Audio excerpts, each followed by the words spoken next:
ஹஜ் புனித பயணத்தை நிறைவு செய்துவிட்டு சென்னை திரும்பிய பயணிகளை அமைச்சர் நாசர் சால்வை அணிவித்து வரவேற்றார்.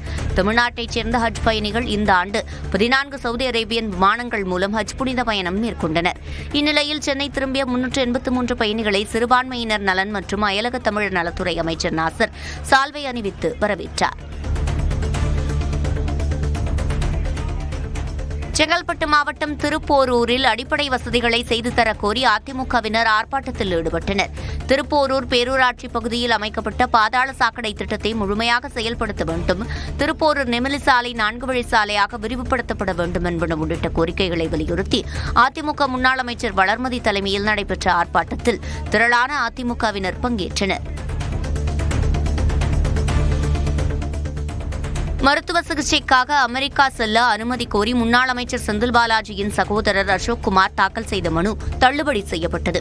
முன்னாள் அமைச்சர் செந்தில் பாலாஜியின் சகோதரர் அசோக்குமார் உள்ளிட்ட 13 பேருக்கு எதிராக சட்டவிரோத பணப்பரிமாற்ற தடை சட்ட வழக்கு சென்னை முதன்மை அமர்வு நீதிமன்றத்தில் விசாரணையில் உள்ளது. இந்நிலையில் அசோக்குமார் தரப்பில் இதய அறுவை சிகிச்சை மேற்கொள்ள அமெரிக்கா செல்ல அனுமதி கோரி மனு தாக்கல் செய்யப்பட்டது. இந்த மனுவிற்கு அமலாக்கத்துறை தரப்பில் எதிர்ப்பு தெரிவிக்கப்பட்டதை அடுத்து மனுவை நீதிபதி எஸ் கார்த்திகேயன் தள்ளுபடி செய்து உத்தரவிட்டார். தஞ்சை பெரிய கோயில் பெரியநாயகி அம்மன் பெருவுடையார் ஆலயத்தில் திருக்கல்யாண வைபவம் விமர்சையாக நடைபெற்றது. தஞ்சை பெரிய கோயிலில் ஆண்டுதோறும் ஆனி மாதம் திருக்கல்யாணம் நடைபெறுவது வழக்கம்.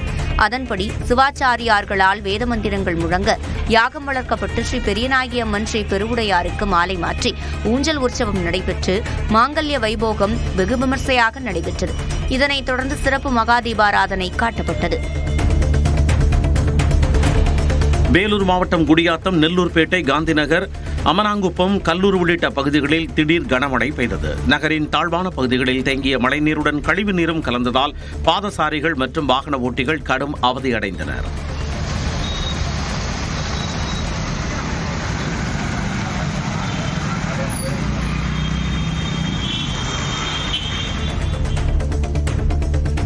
ராமேஸ்வரம் ராமநாத சுவாமி கோவிலில் ஜப்பான் நாட்டினர் சுதர்சன ஹோமம் நடத்தினர். தமிழர்களின் கலாச்சாரம் மற்றும் சித்த வழிபாடுகளால் ஈர்க்கப்பட்ட ஜப்பான் நாட்டினர் 23 பேர் தமிழ்நாட்டில் ஆன்மீக சுற்றுலா மேற்கொண்டுள்ளனர். அதன் ஒரு பகுதியாக உலக நன்மை வேண்டி ராமநாத சுவாமி கோவில் வளாகத்தில் உள்ள புண்ணிய தீர்த்த கிணறுகளில் புனித நீராடிய பின் சுவாமிக்கு அபிஷேகம் செய்து மனமுருகி வழிபட்டனர்.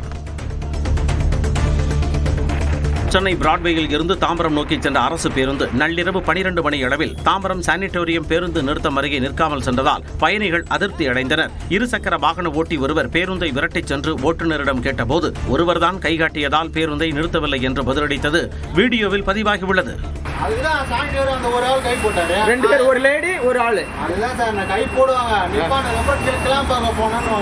அது எப்படி நீங்க சொல்றீங்க? வண்டி கள்ளக்குறிச்சி மாவட்டம் சங்கராபுரம் அருகே கடன் தவணை கட்டவில்லை என கணவன் விளையாட்டாக கூறியதை உண்மை என கருதி விரக்தியில் தீக்குடித்த மனைவி படுகாயமடைந்தார். இந்திரா நகரில் வசிக்கும் புஷ்பவதி கடன் தவணை செலுத்துமாறு கணவர் சிவாவிடம் பணம் கொடுத்துள்ளார். தவணையை கட்டிவிட்ட அவர் விளையாட்டாக மனைவியிடம் இன்னும் கட்டவில்லை என கூறியுள்ளார். இதனை நம்பி புஷ்பவதி வீட்டில் தீக்குடித்ததில் 70% தீக்காயமடைந்தார். அவருக்கு சேலம் அரசு மருத்துவமனையில் தீவிர சிகிச்சை அளிக்கப்படுகிறது. திருச்சியில் தனியார் கல்லூரி விடுதியில் மாணவர் தூக்கிட்டு தற்கொலை செய்து கொண்ட விவகாரத்தில் மர்மம் இருப்பதாக கூறி உறவினர்கள் சாலை மறியலில் ஈடுபட்டனர். உறையூரில் உள்ள ஒரு தனியார் கல்லூரியில் விடுதியில் தங்கி படித்து வந்த அபிஷேக் என்பவர் குளியலறையில் தற்கொலை செய்து கொண்டதாக பெற்றோருக்கு தகவல் தெரிவிக்கப்பட்டது. இதையடுத்து அரசு மருத்துவமனையில் குவிந்த அவரது உறவினர்கள் திடீரென சாலை மறியலில் ஈடுபட்டனர். இறப்பில் சந்தேகம் இருப்பதால் காவல்துறையினர் உரிய நடவடிக்கை எடுக்க வேண்டும் என்று அவர்கள் வலியுறுத்தினர். திருநெல்வேலி நெல்லையப்பர் கோயில் தேரோட்ட விழா நிறைவு பெற்ற நிலையில் 4 ரத வீதிகளிலும் 30 டன் குப்பைகள் அகற்றப்பட்டுள்ளன. பிரசித்தி பெற்ற நெல்லையப்பர் காந்திமதி அம்மன் கோவில் தேரோட்ட விழா செவ்வாயன்று விமர்சையாக நடைபெற்றது. தேரோட்டத்தை காண ஏராளமானவர்கள் வந்திருந்தனர். இந்நிலையில் 4 ரத வீதிகளில் இருந்த குப்பைகளை அகற்ற 100க்கும் மேற்பட்டோர் பணியமர்த்தப்பட்டிருந்தனர். மொத்தம் 30 டன் குப்பைகள் அகற்றப்பட்டு ராமையன்பட்டி கிடங்கிற்கு கொண்டு செல்லப்பட்டன. தருமபுரி மாவட்டம் இண்டூர் அருகே மாரியம்மன் கோவில் திருவிழாவில் மாவிளக்கு எடுத்து பெண்கள் வழிபட்டனர். குப்புசெட்டிப்பட்டி கிராமத்தில் உள்ள இக்கோவிலில் திருவிழாவையொட்டி கரகம் மற்றும் மாவிளக்கு எடுத்து ஊர்வலம் சென்ற கிராம மக்கள் வழிபட்டனர். திரளானவர்கள் இதில் கலந்து கொண்டு சாமி தரிசனம் செய்தனர். நீலகிரி மாவட்டம் கூடலூர் அருகே நடுக்கூடலூரில் குடியிருப்பு பகுதியில் யானை புகுந்ததால் பரபரப்பு ஏற்பட்டது. வனப்பகுதியில் இருந்து வெளியேறிய ஒற்றை யானை பள்ளத்தாக்கான பகுதியில் குடியிருப்புகளை கடந்தபோது அதன் பிரம்மாண்ட உருவத்தை கண்டு பொதுமக்கள் அச்சத்தில் உறைந்தனர்.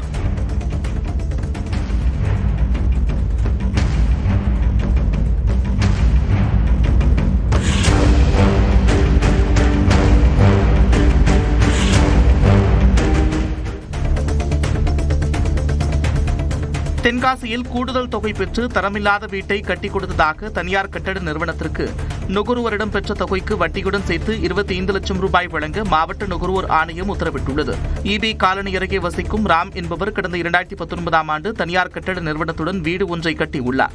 இதனையடுத்து தரமற்ற வீடு கட்டிக் கொடுக்கப்பட்டதாக மாவட்ட நுகர்வோர் நீதிமன்றத்தில் வழக்கு தொடர்ந்தார். பொறியாளர் மதிப்பீட்டை விட கூடுதலாக 19,31,000 ரூபாய் பெற்றது தெரியவந்தது. இந்த நிலையில் 25,04,000 ரூபாய் மனுதாரருக்கு இழப்பீடாக வழங்க நீதிமன்றம் உத்தரவிட்டது. நாகூர் நாகநாத சுவாமி கோயில் தேரோட்டத்தில் மத நல்லிணக்கத்திற்கு எடுத்துக்காட்டாக பக்தர்களுக்கு இஸ்லாமியர்கள் அன்னதானம் வழங்கினர். தேரோட்ட விழாவில் பங்கேற்ற இஸ்லாமியர்களுக்கு மாலை அணிவித்து விழா குழுவினர் மரியாதை செய்தனர்.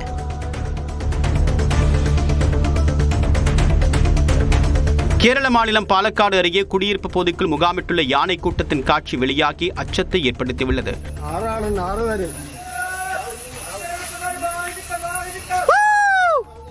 பாலக்காடு வனப்பகுதியிலிருந்து உணவு தேடி வெளியே வரக்கூடிய யானை கூட்டங்கள் குடியிருப்பு பகுதிக்குள் வந்து அச்சுறுத்துவதால் வீடுகளை விட்டு வெளியே வர பொதுமக்கள் அஞ்சுகின்றனர். யானை கூட்டத்தை விரட்ட வனத்துறையினர் உடனடியாக நடவடிக்கை எடுக்க வேண்டும் என்று பொதுமக்கள் வலியுறுத்துகின்றனர்.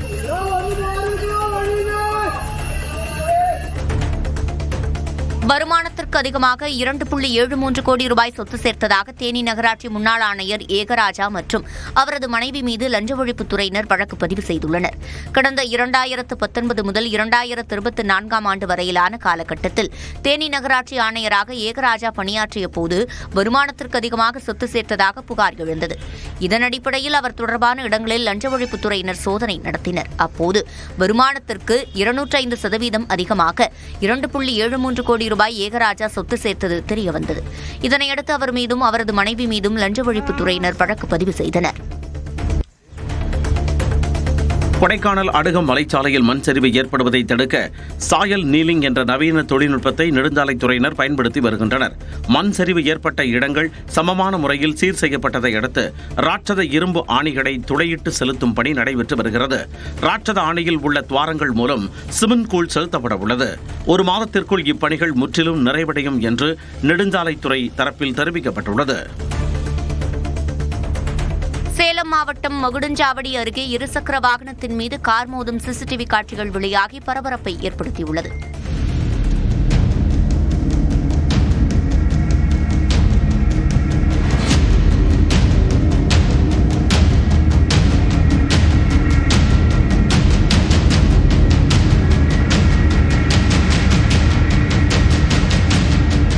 கோதம்பாளையம் பகுதியைச் சேர்ந்த கல்லூரி மாணவர் சிவசக்தி தனது இருசக்கர வாகனத்தில் மகுடஞ்சாவடியிலிருந்து எடப்பாடி நோக்கி சென்று கொண்டிருந்தார். அப்போது எதிரே வந்த கார் சிவசக்தி மீது மோதியதில் தூக்கி வீசப்பட்ட அவர் சிறு காயங்களுடன் உயிர் தப்பினார்.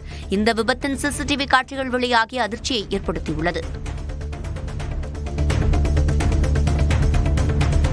கரூர் மாவட்டம் குளித்தலையில் மத்திய அரசை கண்டித்து மறியல் போராட்டம் நடத்திய கம்யூனிஸ்ட் கட்சியினர் கைது செய்யப்பட்டனர். குளித்தலை பேருந்து நிலையத்தில் இந்திய ஜனநாயக வாலிபர் சங்கம், CITU உள்ளிட்ட அமைப்பினர்கள் மத்திய அரசை கண்டித்து கோஷங்கள் எழுப்பியவாறு திருச்சி கரூர் நெடுஞ்சாலையில் உள்ள தபால் நிலையம் எதிரில் சாலை மறியல் போராட்டத்தில் ஈடுபட்டனர். இதனையடுத்து சம்பவ இடத்திற்கு விரைந்த குளித்தலை போலீசார் சாலை மறியலில் ஈடுபட்டவர்களை கைது செய்தனர்.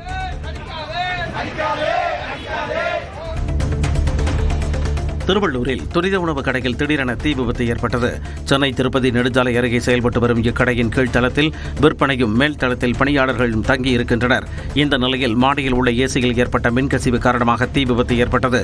அப்போது அங்கு உறங்கிக் கொண்டிருந்த ஊழியர்கள் அலறி அடித்து ஓட்டம் பிடித்தனர். தகவல் அறிந்து சென்ற தீயணைப்பு வீரர்கள் விரைந்து சென்று தீயை அணைத்தனர்.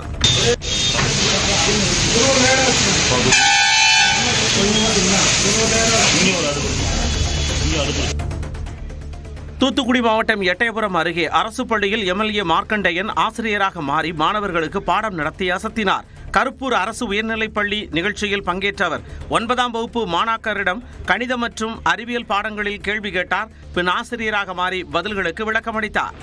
இந்த சூரியன், இந்த பூமி, இந்த சனி, இந்த புளூட்டோ, இந்த நெப்டியூன் இவ்வளவும் சேர்ந்து இதுக்கு பேர் என்னது? இந்த சூரிய குடும்பம். இந்த சூரிய குடும்பம். தஞ்சை மாவட்டம் திருவையாறு காவிரி ஆற்றில் அடித்துச் செல்லப்பட்ட இளைஞரின் உடல் 5 நாட்களுக்கு பிறகு மீட்கப்பட்டது. ஒத்தக்கடை தெருவைச் சேர்ந்த சத்தியசீலன் என்பவர் நண்பர்களுடன் ஆற்றில் குளித்துக் கொண்டிருந்த போது நீரில் அடித்துச் செல்லப்பட்டார். தகவல் அறிந்து சென்ற தீயணைப்பு வீரர்கள் தேடுதல் வேட்டையில் ஈடுபட்டு வந்தனர். இந்த நிலையில் பாபநாசம் அருகே சத்தியசீலனின் உடல் கரை ஒதுங்கியது. பழனி பேருந்து நிலையம் அருகே பள்ளி வாகனம் மோதிய கோர விபத்தில் கூலி தொழிலாளி உயிரிழந்தார். இருசக்கர வாகனத்தில் சென்ற ராஜேந்திரன் என்பவர் பேருந்து நிலையம் அருகே சாலையை கடக்க முயன்றபோது பள்ளி வாகனம் மோதி விபத்தானது. டயரின் அடியில் சிக்கி இழுத்துச் செல்லப்பட்ட ராஜேந்திரன் சம்பவ இடத்திலேயே இரத்த வெள்ளத்தில் உயிரிழந்தார். மதுரை மாவட்டம் கள்ளிக்குடி 4 வழிச்சாலையில் பெட்ரோல் பங்க் அருகே வனத்துறைக்கு சொந்தமான பகுதியில் தீப்பிடித்ததால் பரபரப்பு ஏற்பட்டது. காய்ந்த சருகுகளாக இருந்ததால் தீ மளமளவென பரவிய நிலையில் புகை மூட்டத்தால் வாகன ஓட்டிகள் அவதியடைந்தனர். தீயணைப்புத்துறை வீரர்கள் சாலையோரத்தில் எரிந்த தீயை அணைத்து மேலும் பரவாமல் கட்டுப்படுத்தினர். தீ விபத்தால் வனத்துறைக்கு சொந்தமான 50 ஏக்கர் நிலம் கருகி சாம்பலானது. சேலம் மாவட்டம் எடப்பாடி அருகே பூலாம்பட்டி நெருஞ்சிப்பேட்டை இடையே விசைப்படகு போக்குவரத்து 10வது நாளாக நிறுத்தப்பட்டது. பூலாம்பட்டியில் பல்வேறு பகுதிகளில் இருந்து வரும் சுற்றுலா பயணிகள் காவிரியில் விசைப்படகு சவாரி செய்து வந்தனர். இந்நிலையில் மேட்டூர் அணையில் இருந்து டெல்டா பாசனத்திற்கு தண்ணீர் திறந்துவிடப்பட்டுள்ளதால் விசைப்படகு போக்குவரத்து நிறுத்தப்பட்டுள்ளது. 10வது நாளாக விசைப்படகு சேவை நிறுத்தப்பட்டதால் சுற்றுலா பயணிகள் ஏமாற்றமடைந்தனர். சென்னை எழில்நகர் அருகே பக்கிங்காம் கால்வாய் தூர்வாரும் பணியாளர்களுக்கு எவ்வித பாதுகாப்பு உபகரணங்களும் வழங்கப்படாத சம்பவம் அதிர்ச்சியை ஏற்படுத்தியுள்ளது. எழில்நகரில் பக்கிங் கால்வாய் தூர்வாரும் பணி நடைபெற்று வருகிறது. இதில் மாநகராட்சி ஒப்பந்த பணியாளர்கள் ஈடுபடுத்தப்பட்டுள்ளதாக கூறப்படுகிறது. அப்போது அவ்வழியாக சென்ற வாகன ஓட்டி ஒருவர் பாதுகாப்பு உபகரணங்கள் இன்றி எவ்வாறு தொழிலாளர்கள் பணியமர்த்தப்படலாம் என கேள்வி எழுப்பினார். இதற்கு ஒப்பந்த ஊழியர்கள் பதில் சொல்லாமல் அங்கிருந்து நழுவினர். சுமார் 2 மாத காலத்திற்கு பிறகு கோவை குற்றாலம் நாளை திறக்கப்படும் என வனத்துறையினர் அறிவித்துள்ளனர். கோவை மாவட்டத்தில் முக்கிய சுற்றுலா தலங்களில் ஒன்றாக விளங்கும் கோவை குற்றாலத்தில் வெள்ளப்பெருக்கு ஏற்பட்டதால் கடந்த மே மாதம் 23ஆம் தேதி முதல் சுற்றுலா பயணிகளுக்கு தடை விதிக்கப்பட்டது. இந்நிலையில் மழைப்பொழிவு குறைந்து அருவியில் நீர்வரத்து குறைந்ததால் நாளை முதல் சுற்றுலா பயணிகள் குளிக்க வனத்துறையினர் அனுமதி வழங்கியுள்ளனர். மதுரை திமுக மண்டல தலைவர்கள், குழு தலைவர்கள் 7 பேரின் ராஜினாமா ஏற்கப்பட்டது. மதுரை மாநகராட்சியில் உள்ள தனியார் கட்டடங்கள், வீடுகளுக்கு சொத்து வரி குறைவாக நிர்ணயித்து பல கோடி ரூபாய் மோசடி செய்ததாக புகார் எழுந்தது. மத்திய குற்றப்பிரிவு போலீசார் நடத்திய விசாரணையில் ஓய்வு உதவி கமிஷனர் ரெங்கராஜன் உட்பட 8 பேர் கைது செய்யப்பட்டு சிறையில் அடைக்கப்பட்டனர். மாநகராட்சியின் அனைத்து மண்டல தலைவர்களையும் ராஜினாமா செய்ய முதலமைச்சர் ஸ்டாலின் உத்தரவிட்டிருந்த நிலையில் மண்டல தலைவர்கள், நகரமைப்பு மற்றும் வரி விதிப்பு குழு தலைவர்கள் ராஜினாமா செய்தனர். இவர்களது ராஜினாமாவை ஆணையர் சித்ரா விஜயன் ஏற்றுக்கொண்டார்.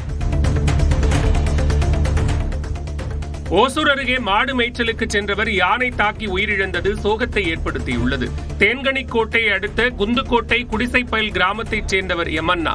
கால்நடை மேய்ச்சலுக்காக சென்றவர் வெகுநேரமாகியும் வீடு திரும்பாததால் உறவினர்கள் வனத்துறையினருக்கு தகவல் தெரிவித்தனர். அப்போது புதரின் நடுவே எமன்னாவின் உடல் கண்டெடுக்கப்பட்ட நிலையில் போலீசார் விசாரணை மேற்கொண்டு வருகின்றனர். முதற்கட்ட விசாரணையில் எமன்னா யானை தாக்கி உயிரிழந்தது தெரியவந்துள்ளது. தருமபுரியில் அடையாளம் தெரியாத வாகனம் மோதி கூலி தொழிலாளி உயிரிழந்த ஆத்திரத்தில் உறவினர்கள் மறியலில் ஈடுபட்டனர். பூனையானூரில் சாலையில் நடந்து சென்ற அண்ணாதுரை என்பவர் மீது அடையாளம் தெரியாத வாகனம் மோதிய நிலையில் மருத்துவமனைக்கு கொண்டு செல்லும் வழியில் அவர் உயிரிழந்தார். விபத்தை ஏற்படுத்திய வாகனம் குறித்து காவல்துறையினர் விசாரணை நடத்தவில்லை என குற்றம் சாட்டி பாப்பிரெட்டிப்பட்டி அரசு மருத்துவமனை முன்பு உறவினர்கள் சாலை மறியலில் ஈடுபட்டனர். காவல்துறையினரின் சமரச பேச்சுவார்த்தைக்கு பின் அவர்கள் கலைந்து சென்றனர். சிதம்பரம் அருகே பெண் மரண வழக்கில் திடீர் திருப்பமாக அவரது கணவர், காதலி உட்பட 4 பேர் கைது செய்யப்பட்டனர். கடந்த 6ஆம் தேதி இரவில் பரங்கிப்பேட்டையைச் சேர்ந்த பர்கத் நிஷா தலையில் காயத்துடன் சடலமாக மீட்டெடுக்கப்பட்ட வழக்கில் காவல்துறையினர் விசாரணை நடத்தி வந்தனர். இந்நிலையில் அவரது கணவரான ஷேக் இஸ்மாயிலுக்கு அவருடன் பணிபுரிந்த வீரம்மாள் என்பவருடன் ஏற்பட்ட முறை தவறிய உறவு குறித்து பர்கத் நிஷா கண்டித்தது தெரியவந்தது. இதனால் ஆத்திரமடைந்த வீரம்மாள் தனது மகன் அகில்ராஜ் மற்றும் அவரது நண்பர் அஜய் மூலம் பர்கத் நிஷாவை தாக்கி கொலை செய்தது அம்பலமாகியிருக்கிறது. சேலம் மாவட்டம் ஏற்காட்டில் சாலையில் சுற்றித் திரியும் கால்நடைகளால் ஏற்படும் ஆபத்துகளை தடுத்து நிறுத்த வலியுறுத்தி வாழ்வுரிமை கூட்டமைப்பு சார்பில் கவன ஈர்ப்பு ஆர்ப்பாட்டம் நடைபெற்றது. சந்தைப்பேட்டை, அண்ணா பூங்கா சாலை, ஏற்காடு டவுன் உள்ளிட்ட முக்கிய இடங்களில் கால்நடைகள் சுற்றித் திரிகின்றன. பலமுறை மனு அளித்தும் நடவடிக்கை எடுக்கவில்லை என கூறி ஏற்காடு வாழ்வுரிமை கூட்டு இயக்கத்தினர் ஆர்ப்பாட்டத்தில் ஈடுபட்டனர். கொடைக்கானல் ஃபர்னில் சாலையில் இரவில் உலவிய காட்டெருமைகளை தொந்தரவு செய்த இளைஞர்களுக்கு 15,000 ரூபாய் அபராதம் விதிக்கப்பட்டது. ஃபர்னில் குடியிருப்பு பகுதியில் பைக்கில் வந்த இளைஞர்கள் இருவர் சாலையில் உலவிய 2 காட்டெருமைகள் அருகே சென்று அதிக ஒலி எழுப்பி அச்சுறுத்த முயன்றனர். மேலும் காட்டெருமைகள் அருகே சென்று செல்ஃபி எடுத்ததை வனத்துறையினர் நேரில் பார்த்துள்ளனர். சூர்யா, கார்த்தி ஆகிய இருவரை வனத்துறை அலுவலகத்துக்கு அழைத்துச் சென்று வன உயிரின பாதுகாப்பு சட்டத்தின் கீழ் 15,000 ரூபாய் அபராதம் விதித்து எச்சரித்து அனுப்பினர். சீர்காழியில் மளிகை கடை உரிமையாளரை நூதன முறையில் ஏமாற்றிய திருடனை காவல்துறையினர் தேடி வருகின்றனர். தாடாளன் கீழவீதியில் உள்ள மளிகை கடையில் ஒருவர் 20 லிட்டர் எண்ணெய் பாக்கெட்டுகள் வாங்கிய நிலையில் பர்ஸை மறந்து வந்தது போல் நடித்துள்ளார். மேலும் தான் அருகேயுள்ள பேக்கரி கடையின் உரிமையாளரின் மகன் என்றும் கூறி பொருளை வைத்துவிட்டு பணத்தை கொண்டு வருவதாக நம்ப வைத்து எண்ணெய் பாக்கெட்டுகளுடன் அங்கிருந்து புறப்பட்டார். வெகு நேரமாகியும் அவர் வராததால் ஏமாற்றப்பட்டதை உணர்ந்து கடைக்காரர் காவல் நிலையத்தில் புகார் அளித்துள்ளார்.